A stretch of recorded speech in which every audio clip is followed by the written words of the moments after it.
నమస్తే, welcome to పూరా local. నేను మీ సంపత్ కుమార్. భారత అత్యున్నత న్యాయస్థానమైన సుప్రీంకోర్టు సంచలన నిర్ణయం తీసుకుంది. తీర్పుల వెల్లడిలో జరుగుతున్న ఆలస్యాన్ని అరికట్టేందుకు రాజ్యాంగం ఇచ్చిన అధికారాన్ని ప్రయోగించింది.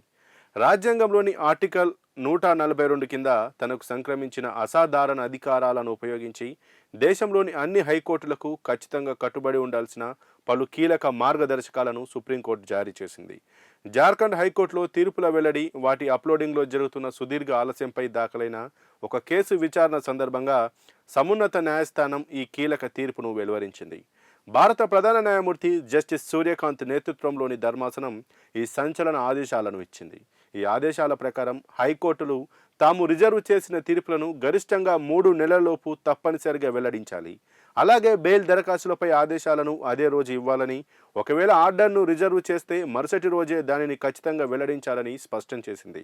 రెగ్యులర్ బెయిల్ ఉత్తర్వులను తక్షణమే ట్రయల్ కోర్టులకు సమాచారం అందించాలని, బెయిల్ పొందిన విచారణ ఖైదీలను అవసరమైన ఫార్మాలిటీస్ పూర్తి చేసి అదే రోజు విడుదల చేయాలని సుప్రీంకోర్టు ఆదేశించింది. న్యాయస్థానాలు తీర్పులను ప్రకటించిన 24 గంటలలోపు వాటిని ఆయా హైకోర్టుల అధికారిక వెబ్సైట్లలో అప్లోడ్ చేయాలని ధర్మాసనం పేర్కొంది. అంతేకాకుండా ఒక తీర్పులోని ప్రధాన కార్యాచరణ భాగాన్ని ప్రకటించిన తేదీనే ఆ తీర్పు వెల్లడించిన పూర్తి తేదీగా పరిగణించాలని కోర్టు స్పష్టం చేసింది.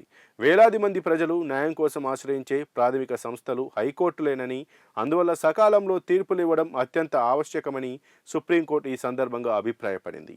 అయితే ఈ మార్గదర్శకాలు ఏ ఒక్క వ్యక్తిగత న్యాయమూర్తిని, వ్యవస్థను ఉద్దేశించి చేసిన విమర్శలు కావని కోర్టు స్పష్టం చేసింది.